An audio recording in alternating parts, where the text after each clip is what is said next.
Welcome! We are from the Joyful Readers of Creativity Volunteer Program, a part of the China Innovative Inspiration Organization. Today, we will be reading Corduroy by Don Freeman. I am Samantha and I will be the narrator. I am Iffany and I will be the mom.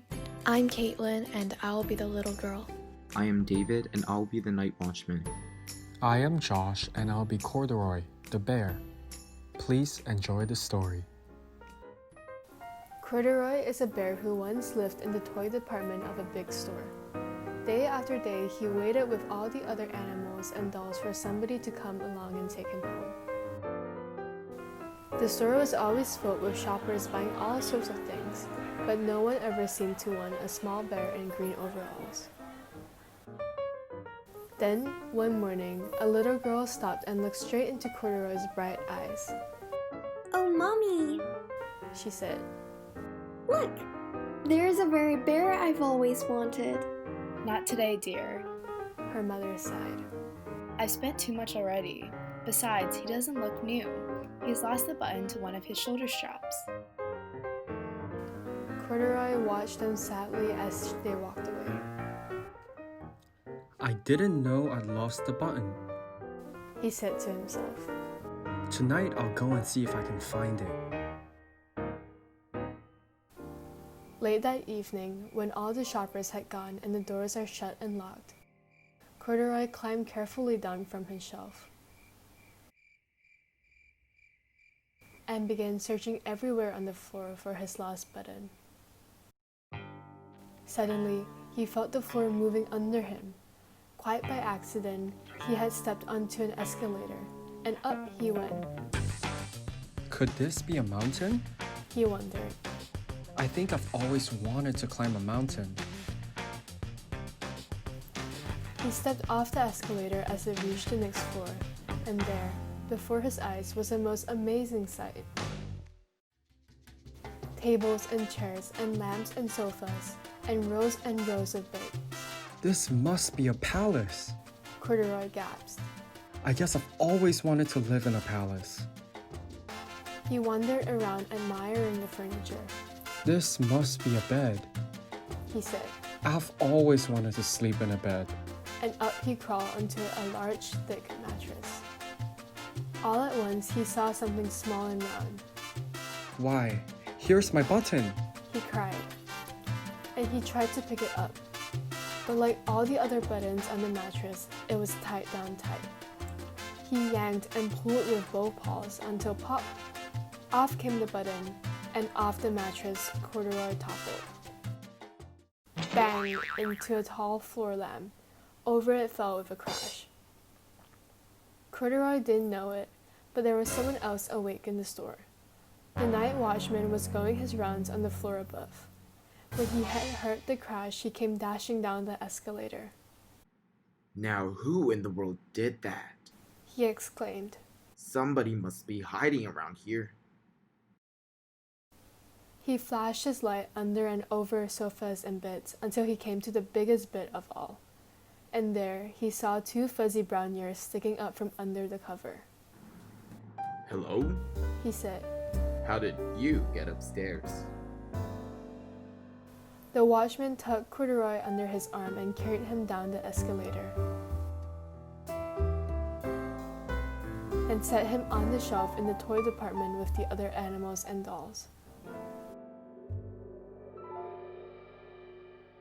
Corduroy was just waking up when the first customers came into the store in the morning. And there, looking at him with a wide, warm smile, was the same little girl that he'd seen only the day before. "I'm Lisa," she said. "and you're going to be my very own bear. Last night, I counted what I've saved in my piggy bank, and my mother said I could bring you home." Shall I put him in a box for you? The saleslady asked. "Oh, no thank you," Lisa answered, and she carried Corduroy home in her arms. She ran all the way up 4 flights of stairs into her family's apartment and straight to her own room. Corduroy blinked. There was a chair and a chest of drawers, and alongside a girl-sized bed stood a little bit just the right size for him. The room was small, nothing like the enormous palace in the department store. This must be home. He said. I know I've always wanted a home. Lisa sat down with Corduroy on her lap and began to sew a button on his overalls. I like you the way you are, She said. but you'll be more comfortable with your shoulder strap fastened. You must be a friend. Said Corduroy. I've always wanted a friend. Me too. Said Lisa, and gave him a big hug.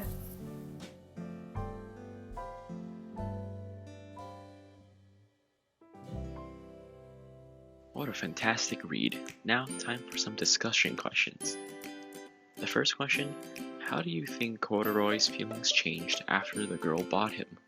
The second question is, why do you think the little girl wanted Corduroy even though he was missing a button?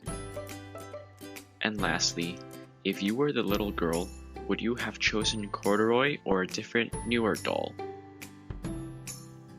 Moving on to the vocabulary review section, the first vocabulary word is department, and the Chinese translation of this word is 部门, and it means a part of a large organization. An example of this word in a sentence is, there were new teachers in the English department at school this year. The second vocabulary word is accident. The Chinese translation of this word is 意外, and it means an unfortunate event that happened unexpectedly. An example of this in a sentence is, Jimmy was involved in a car accident last week. The third vocabulary word is escalator. The Chinese translation of this word is 手扶梯, and it means a set of moving stairs. An example of this word in a sentence is, parents often remind their kids to hold the rail when riding an escalator. The fourth vocabulary word is wandered. The Chinese translation of this word is 游荡. Wandered is the past tense of wander, and it means to walk around with no purpose. An example of this in a sentence is, the little children wandered through the streets hoping to find their way home. The fifth and final vocabulary word is admiring. The Chinese translation of this word is 欣赏, and it means showing respect towards someone or looking at something in awe.